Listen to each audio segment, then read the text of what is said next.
그럼 학폭위 심의가 당시 어떠했는지 진짜 그 보고서대로 외부 영향이 없었는지 한번 확인해 보겠습니다. 네. 이 녹취 틀어주세요. 아 잠시만요. 이 녹취는 23년 7월 10일, 17일 학폭 발생하고 18일이 신고되고 19일 학교에 긴급 조치가 있었고 그 9월 21일에 성남지원청에서 있었던 학폭위 회의 녹취입니다. 틀어주십시오.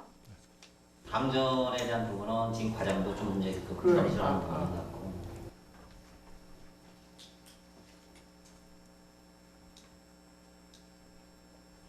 그러니까 얘를 봤을 때 전학이 나갈지 이하나 교수님은 그냥 과장님 말씀 무시하고 그냥 저는 생각을 해 알아서 내려라는 게 많이 어린 것 같다라는 얘기는 했고요.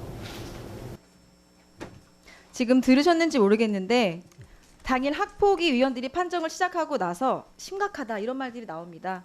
그런데 첫째 이런 발언이 나옵니다. 강제 전학 조치가 나오면 안 된다. 과장님이 강전 조치는 안 된다고 했다.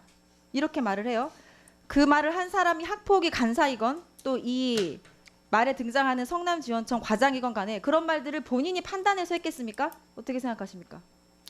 그래서 저도 이번에 녹취록이 나왔다고 그래서 이게 그 당시에 이게 그러니까 속기록은 몰랐다. 있을 텐데 그러니까 몰랐다. 이건 처음 듣는데 그러면 이분들 두 어떤 분들이 경위로- 판단한 거다. 어떤 경위로 질문에만 그럼 답하세요. 네, 이 두 분들의 그렇습니다. 판단 스스로 판단이다. 그렇습니다. 교육감이 나는 몰랐다. 네, 그렇습니다. 알겠습니다. 교육감이 모르는 채로 진행된 사안이었다. 학폭에 자, 대해서는 둘째, 교육감이 9월 알 수가 21일 없습니다. 당일 도교육청은 학폭위 진행 사항을 세세히 보고받고 있었습니다. 녹취 틀어주세요. 소리 좀 잘 들리게 해주십시오. 도에다가 문의를 했는데 초등은 성산 아니면은 저희 경기도에서 내린 적이 없고 뭐 어제까지는 현재까지는 없고 그다음에 이제 학급 교체 얘기를 하니까 이건 더 의미가 없는 거 아니냐라고. 예, 지금 학폭위 간사로 추정되는 사람 장학사입니다. 그 자리에서 전화로 강제 전학 조치가 얼마냐고 도교육청에 문의를 했고 도교육청에서는 또 해당 학폭건의 처리 결과를 학급 교체로 하겠다 이렇게 얘기한 걸로 보입니다. 아니 이 간사가 그랬더니 여기서 잘 주목할 점은 학급 교체로 결론 내리면 이건 더 의미가 없는 거 아니냐. 교육청이 이렇게 말했다는 이야기를 나와요. 이때 이 가해 학생이 출석 정지로 학교에 나오지 않고 있었어요. 그런데 강제 전학이 아니라 학급 교체 조치 받게 되면 다시 학교에 나오게 되겠죠. 그럼 문제가 되고 피해자가 반발을 하겠죠. 그런 사항을 지금 도교육청에서 걱정을 한 거예요. 여기서 우리가 주목해야 될 점은 학폭 사안에 대해서 도교육청과 이 지역교육지원청이 면밀하게 소통하면서 그 결과 조치에 대해서까지 논의를 하고 있었다는 겁니다. 그러니까 단순히 조치 결과 통계 확인하는 그 수준이 아니었다는 거예요. 교육감님, 이 김승희 자녀 학폭위 심의 과정 상식적입니까? 비상식적입니까? 저도 처음에는 상식적입니까? 비상식적입니까? 시간 제한이 있어서요. 저도 답변 좀 제가 묻는 것에만 답변해 주시고요. 나중에 시간 다시 드릴게요. 상식적입니까? 처음에는 비상식적입니까? 저는 이게 사례에 맞지 않다 생각을 했는데 위원장님, 제가 네, 묻는 말에만 답변해 주십시오. 묻는 제 말에 시간 계속 답변해 갑니다. 주시고요. 나머지 시간 시간 또 드린다니까요. 드릴게요. 네네. 상식적입니까? 비상식적입니까? 저는 둘 다 아니라고 생각합니다. 뭐 전략적 모호성입니까? 네. 자, 심의 과정에서 김승희 자녀인지는 몰랐을 수 있겠죠. 다만 학폭위 심의에서 강제 전학이 나와서는 안 된다 이런 말이 나왔고요. 학폭위 심의 중에 교육청, 교육지원청이 서로 통화하고 의견을 나눴어요. 제가 학폭위 담당 교사였거든요. 이거는 있을 수도 없는 일입니다. 비상식적인 일이에요. 자, 경기도교육청 감사 자료 보면요. 특히 적적성 여부에 대해서 참석위원 전원의 의견이 일치했다고 강조하고 있습니다. 그러니까 전원이 일치해서 학급 교체로 나왔다. 자, 근데 실제 지금은 녹취를 시간 관계상 틀진 않겠는데요. 들어보면 합산해서 15점이라는 학급 교체가 나온 게 아닙니다. 자, 16점이 나오면 그때부터 강제 전학이고 15점이 학급 교체인데 학급 교체를 하기로 먼저 결정을 하고 이 각 항목별로 몇 점을 줄지 30분 넘게 위원들이 토론을 해요. 그래서 각각 다 점수가 다르게 나옵니다. 그러니까 이거를 만장일치 15점으로 맞춘 거였습니다. 자, 그럼 왜 맞췄냐? 심의위원들이 만장일치로 결정하는 것과 아닌 것이 행정심판, 행정소송에 가서 영향을 끼친다. 그러니까 만장일치를 해야 뒤집어질 가능성이 낮다. 이런 말들이 실제 녹취에서 나옵니다. 이런 만장일치가 도대체 무슨 의미가 있습니까? 다시 여쭤보겠습니다. 보고서 내용이에요. 경기도 교육청 보고서 내용에 독립적 합의체 기구가 외부 영향 없이 통상적이고 합리적인 기준에 따라 재량의 범위 내에서 심리했다. 이렇게 보고하셨는데 그렇게 생각하세요? 예, 그렇게 생각합니다. 정말 뻔뻔하시네요. 자, 도교육청 조사 상당 부분이 허위 사실이고요. 거짓일 가능성이 매우 높습니다. 매우 부실한 조사였거나 아니면 결론이 정해질 수밖에 없었던 사정이 있었던 그런 둘 중에 하나죠. 특검도 이 건 조사하고 있습니다. 자, 녹취록을 처음부터 끝까지 틀 수도 없고 정말 답답하네요. 그럴 수밖에 없었다고요? 특검 수사나 조사 과정에서 이 허위 사실 드러나면 교육감님 어떻게 하시겠습니까? 특검 수사 받으시겠습니까? 받아야 될 사안이 나오면 받아야겠지만 교육감이 개별 학폭 사안에 대해서는 관여하지 않습니다. 그렇게 말하실 줄 알았어요. 예. 근데 국회의원실에서 자료, 그것도 야당 간사실에서 자료를 요청했고 3번이나 방문하셨다니까요. 도교육청에서. 근데 나는 몰랐다. 말이 됩니까 그게?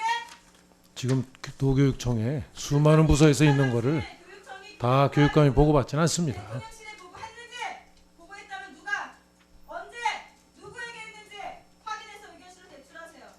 강제 전학이 왜 나와야 되는지 아십니까? 강제 전학이 나와야만 이 학생이 중학교 갈 때도 학군이 행정적으로 겹치지가 않아요. 가해 학생이랑. 피해자의 마음을 조금이라도 생각하셨다면 나는 몰랐다는 말 뻔뻔하게 할 수 없습니다. 이 학생 사진 보셨어요? 제가 개인적으로 좀 보여드릴까요? 제 이 학생 초등학교 2학년 학생이 3학년한테 맞았는데 이 사진을 보고 어제 밤 한숨을 네. 잠 한숨 못 잤습니다. 네, 아니 소가 네, 우리 백승, 네, 네, 네, 하십니다. 예, 예, 예, 백승원님, 아유, 예. 하여튼 제가 그 추가 그 마이크 꺼진 상태에서 발언하는 것은 제가 웬만해서는 막지 않습니다. 다만 이제 너무 시간이 장황하게 흘러가면 좀 제가 제재를 하는데요. 뭐 이 정도까지는 여야 의원님들이 잘 양해해 주실 거라 보고요. 저도 이제 이따 기회가 되면 임태희 교육감님께 좀 질의하는데 이 녹취록 굉장히 심각한 내용이 많거든요. 그러니까 정말 저는 임태희 교육감님께서 직접적으로 개입이 없더라도 굉장한 도의적인 책임을 져야 될 부분은 확실히 있다는 거. 지금 이렇게 평화롭게 얘기하실 분위기는 아니라는 점은 미리 말씀을 드리고요. 혹시 좀 하실 말씀 있으면 하세요. 예, 그 지금 1년에 한 5,700건 이상의 학폭 사안이 있습니다.